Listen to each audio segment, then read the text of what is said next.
એના મોડમાં એક્ટિવ મોડમાં જોવા મળે, પરંતુ જે રીતે રાહુલ ગાંધીનું નિવેદન આવ્યું ત્યારબાદ આ વખતે પ્રથમ વખત કારોબારીમાં એવું થઈ રહ્યું છે કે મંડળના જે પ્રમુખો છે તેમને પણ આમંત્રણ આપવામાં આવ્યું છે।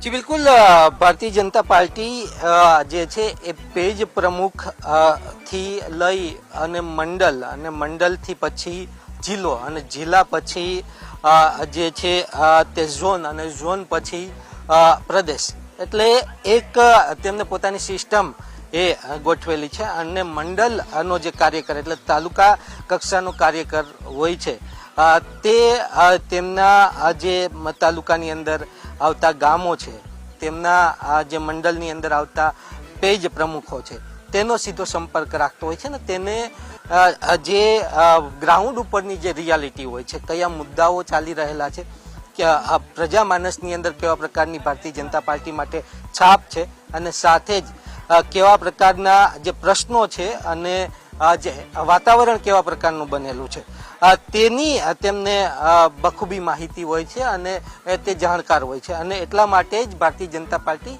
બીજા રાજકીય પક્ષ કરતા 2 સ્ટેપ આગળ રહે છે, કારણ કે આ મંડળ કક્ષાના જે કાર્યકરો છે તે તેમને સંપૂર્ણપણે જે ગ્રાઉન્ડ રિયાલિટી હોય છે તેનાથી વાકેફ કરાવે છે અને અત્યારે આ જે બૃહદ કારોબારી છે તેની અંદર મંડળ કક્ષાના જે કાર્યકરો છે, જે હોદ્દેદારો છે તેમને સામેલ કરવામાં આવેલા છે અને તેમની સાથે મનોમંથન કરી અને જે છે તે આગામી રોડ મેપ છે તે તૈયાર કરવામાં આવશે। સાથે જ પ્રદેશ ભારતીય જનતા પાર્ટી અને રાષ્ટ્રીય ભારતીય જનતા પાર્ટીનું નેતૃત્વ કેવા પ્રકારનું વિઝન અને રોડ મેપ એ બનાવી રહેલું છે ને કયા રોડ મેપ ઉપર આ કાર્યકરોએ ચાલવાનું છે તે અંગેનું માર્ગદર્શન જે છે ત્યાં મંડળ કક્ષાના જે કાર્યકરો છે તેમને આપવામાં આવશે ને એટલા માટે જ તેમને આ કારોબારીની અંદર વિશેષ ઉપસ્થિત રાખવામાં આવેલા છે।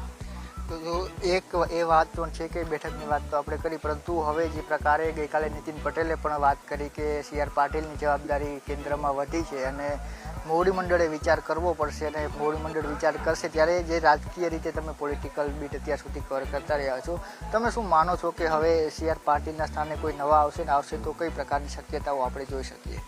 જી બિલકુલ, ભારતીય જનતા પાર્ટી જે છે તે 3 વર્ષનો સી.આર. પાટીલનો કાર્યકાળ એ પૂર્ણ થઈ ગયેલો છે, એની ઉપર પણ એક્સેસ જે સમય છે તે થઈ ગયેલો છે। હવે કેન્દ્રીય મંત્રી તરીકેની તેમની જવાબદારી જે છે તે છે અને તેની અંદર તેમનું જે મંત્રાલય તે પણ ખૂબ મોટું છે અને એ કારણસર પ્રદેશની જે રાજનીતિ છે તેની અંદર સમય પણ તે ઓછો ફાળવી શકે છે। તો ચોક્કસ ભારતીય જનતા પાર્ટી એ નેતૃત્વ પરિવર્તન દર 3 વર્ષે કરતું હોય છે અને તે માટે સંગઠન પર્વની એ ઉજવણી કરતું હોય છે। ભારતીય જનતા પાર્ટી જે છે સંગઠન પર્વ અંતર્ગત મંડળ થી લઈ જિલ્લા અને જિલ્લા પછી પ્રદેશ કક્ષાએ જે છે તે જુદી જુદી નિમણૂકો કરતું હોય છે।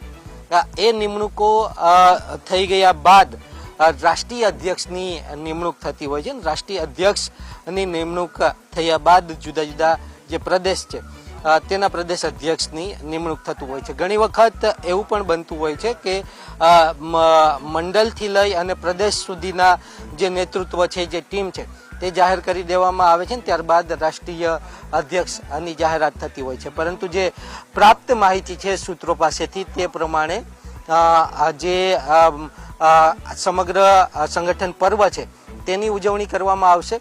સંગઠન પર્વની જે જવાબદારી છે તે ખૂબ મહત્વની હશે, કારણ કે સી.આર. પાટીલ હવે કેન્દ્રની અંદર જતા રહેલા છે, કેન્દ્રના મંત્રી બની ગયેલા છે, ત્યારે હવે જે સંગઠન પર્વના ઇન્ચાર્જ કોને બનાવે છે તે ખૂબ મહત્વનું રહેશે। હાલ જે માહિતી પ્રાપ્ત થાય છે તે પ્રમાણે આ રેસની અંદર પુરુષોત્તમ રૂપાલાનું નામ એ આગળ ચાલી રહેલું છે, તે ઉપરાંત પ્રદેશ મહામંત્રી રજની પટેલનું નામ આગળ ચાલી રહેલું છે, તે ઉપરાંત પ્રદેશ ઉપાધ્યક્ષ ભરત બોઘરાનું નામ પણ આગળ ચાલી રહેલું છે। આ જે નેતાઓ છે તેની અંદરથી કોઈ એકની પસંદગી કરવામાં આવી શકે છે અને તેમને સંગઠન પર્વના ઇન્ચાર્જ બનાવી અને મંડળ કક્ષાથી જે પરિવર્તન છે, નેતૃત્વ પરિવર્તન છે, જવાબદારીઓ એક વ્યક્તિથી બીજા વ્યક્તિને સ્થળાંતરિત કરવાની છે તે પ્રક્રિયા ચાલુ કરવામાં આવશે ને અંદાજે 2 મહિના બાદ ભારતીય જનતા પાર્ટી અને નવા પ્રદેશ અધ્યક્ષ મળે તેવી શક્યતાઓ હાલ જયેશ લાગી રહેલી છે. કેટલાક નેતાઓની છે તે સૂચક ગેરહાજરી પણ આપણે કહી શકીએ કે જોઈ શકાય છે, કારણ કે ગઈકાલે પણ આપણે જોયું જવાહર ચાવડા છે તે નહોતા, અલ્પેશ ઠાકોર છે તે નહોતા, તે સાથે પ્રદીપસિંહ જાડેજા, પ્રદીપસિંહ વાઘેલા છે તેમની પણ ગેરહાજરી છે તે ક્યાંક ને ક્યાંક જોવા મળી રહી છે. એ પણ એક વિષય છે.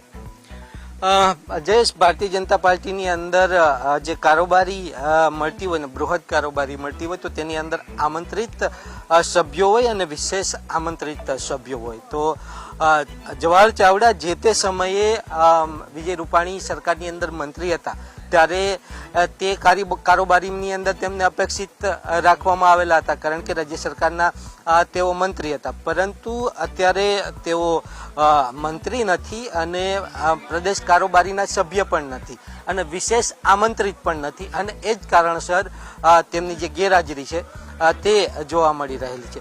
તે જ રીતે આ વખતે જે આ બૃહદ કારોબારી મળેલી છે તો તેની અંદર વિશેષ આમંત્રિત જે સભ્યોની અંદર લાસ્ટ ટાઈમ અલ્પેશ ઠાકોર અને અપેક્ષિત કરવામાં આવેલા હતા તો તેમને પણ અપેક્ષિત નથી કરવામાં આવેલા. એટલા માટે આ જે નેતાઓ છે, આ મોટા ચહેરાઓ છે, તેમની ગેરહાજરી છે તે જોવા મળી રહેલી છે. તેની અંદર ચોક્કસ જવાહર ચાવડાની જે રીતની નારાજગી હતી એટલે સૌ કોઈની નજર એના ઉપર જાય, પરંતુ જે રીતે સમગ્ર આયોજન અને ભારતીય જનતા પાર્ટીની જે વ્યવસ્થાઓ હોય છે તો તે વ્યવસ્થા પ્રમાણે તે કારોબારી સભ્ય નથી અથવા તો આમંત્રિત સભ્ય પણ નથી. ચોક્કસથી આ તમામ એ બાબતો હતી કે જેને લઈ અને કારોબારીને લઈને આસપાસ જે તમામ લોકો છે અને દર્શકો છે તે પણ જાણવા માંગતા હતા. તે આપણે તેમને જણાવીને અત્યારે જે કારોબારી બેઠક છે તેનો પ્રારંભ થઈ ચૂક્યો છે. CR પાટીલનું જે ઉદ્બોધન છે તે અત્યારે કરવામાં આવી રહ્યું છે, ત્યારે આપણે એ પણ પ્રયાસ કરીશું કે જે અંદર કારોબારી બેઠક ચાલી રહી છે તેમાંથી કઈ નવી બાબતો છે તે આપણી સામે આવે છે અને જે બાબતો આપણા ધ્યાન ઉપર આવશે તે આપણે દર્શકો સુધી પણ પહોંચાડવાનો પ્રયાસ કરીશું. જી બિલકુલ જયેશ, આભાર અમારી સાથે આપ જોડાયા તે માટે. તો જે પ્રમાણે સંવાદદાતા જયેશ અત્યારે સાળંગપુર ખાતે હાજર છે, પડેપણની અપડેટ ત્યાંથી પહોંચાડી રહ્યા છે અને એમણે જે વાત પણ કહી કે જે અપડેટ અંદરથી આવશે તે અપડેટ સતત અહીંયા પહોંચાડતા રહેશે, દર્શકો સુધી પહોંચાડતા રહેશે. સાથે જ પોલિટિકલ એડિટર મયુર પણ ત્યાં હાજર છે અને આખું ગણિત પણ તેમણે સમજાવ્યું છે. આજે આ વિસ્તૃત કારોબારી બેઠક જેનો બીજો અને અંતિમ દિવસ, ઘણા મહત્વપૂર્ણ મુદ્દાઓ પર આજે ચર્ચા થઈ શકે છે.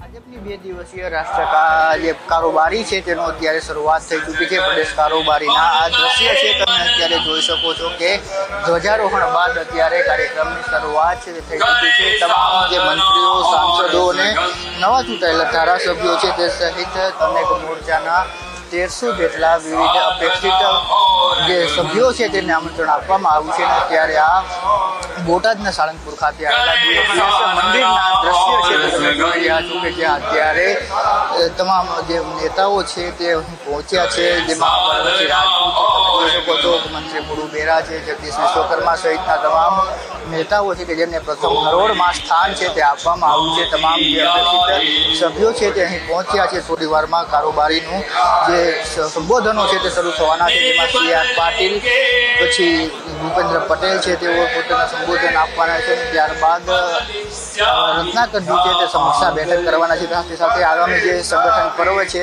તેને લઈને પણ માર્ગદર્શન છે તે આપવાના છે. ત્યારે આ શરૂઆત છે તે થઈ ચૂકી છે. ધ્વજારોહણ બાદ આ કાર્યક્રમની શરૂઆત થઈ છે અને સાંજે 5 વાગ્યા સુધી અનેક સેશનમાં આ કાર્યક્રમનું આયોજન કરવામાં આવ્યું છે. કેમેરા પર્સન રીતે સુથાર સાથે જયેશ ચૌહાણ, ન્યૂઝ કેપિટલ.